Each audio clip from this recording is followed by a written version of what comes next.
ദാ മാമി വിളിക്കുന്നു, കഴിച്ചിട്ട് പോവാം. മാമി ഇത്ര സ്നേഹത്തോടെ വിളിച്ചാൽ ആർക്കാണേലും കഴിക്കാണ്ട് പോകാണ്ടിരിക്കാൻ പറ്റില്ല. അപ്പോൾ എങ്ങനെയാ, പോയാലോ? MC റോഡിലൂടെ ട്രിവാൻഡ്രം പോകുന്ന ആർക്കും കിളിമാനൂർ എത്തുമ്പോൾ ഇങ്ങനൊരു ക്ഷണം കിട്ടാണ്ടിരിക്കില്ല. ആ ക്ഷണം നിരസിക്കാതെ ധൈര്യമായിട്ട് നേരെ അങ്ങ് കൈ കഴുകി കയറിക്കോ. ഉച്ചനേരമാണെങ്കിൽ മാമി സദ്യ വിളമ്പാൻ ഇലയിട്ട് നമ്മളെയും കാത്തിരിപ്പുണ്ടാവും.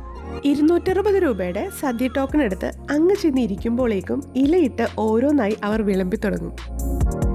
ഇടത്തുനിന്ന് ഉപ്പ്, കായ വറുത്തത്, ശർക്കര വരട്ടി തുടങ്ങി 10ഓളം തൊടുകറിയും, പിന്നെ ചോറിട്ട് അതിൽ പരിപ്പും നെയ്യും ഒഴിച്ച് ആദ്യ പിടി, പിന്നെ അങ്ങ് സാമ്പാറും മറ്റു കറികളും കൂട്ടി മുറയ്ക്കുന്ന മനോഹരമായ ആംബിയൻസിൽ ഒരു അടിപൊളി സദ്യ.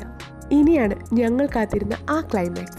പഴവും പപ്പടവും കൂട്ടി ആദ്യം അടപ്രഥമൻ. സബാഷ്! ഗോതമ്പ് പായസം എൻ്റെ തൽപരകക്ഷി അല്ലാത്തതിനാൽ ഞാനൊന്ന് രുചിച്ചു നോക്കിയതേ ഉള്ളൂ. കൊള്ളാം. അടുത്തത് ബോളിയും സേമിയ പായസവും. സേമിയ പായസം കുറച്ച് കുറുകിപ്പോയെങ്കിലും ബോളി ഉഗ്രൻ. ഈ പായസം കുടിച്ചുകൊണ്ടിരിക്കുമ്പോൾ അതിനിടയിൽ നാരങ്ങച്ചാറ് തൊട്ട് വെക്കുമ്പോൾ ഉണ്ടല്ലോ, എൻ്റെ അമ്മോ, അപ്പം കിട്ടുന്ന ഒരു രസം. ഇതൊക്കെയാണോ ഈ ലഹരി? അപ്പോഴാണ് വെയിറ്റർ പയ്യൻ വന്ന് പറയുന്നത്, ഇലയിലുള്ള മുഴുവൻ ഭക്ഷണവും കഴിച്ചാൽ കോംപ്ലിമെൻ്റ് ആയിട്ട് ഒരു ഇളനീർ പുഡിങ് കിട്ടുമെന്ന്. തൽക്കാലം നമുക്ക് ഈ മുളകെടുത്ത് ഈ പഴത്തൊല്ലിയുടെ അടിയിൽ ഒളിപ്പിച്ച് വെക്കാം. അങ്ങനെ ഇളനീർ പുഡിങ് കിട്ടി. ഉള്ളത് പറഞ്ഞാൽ സദ്യ കഴിച്ച് ആകെ മത്തായിട്ടുണ്ടായിരുന്നു. ഇളനീർ പുഡിങ് അങ്ങോട്ട് ആസ്വദിച്ച് കഴിക്കാൻ പറ്റിയില്ല, എന്നാലും തരക്കേടില്ല.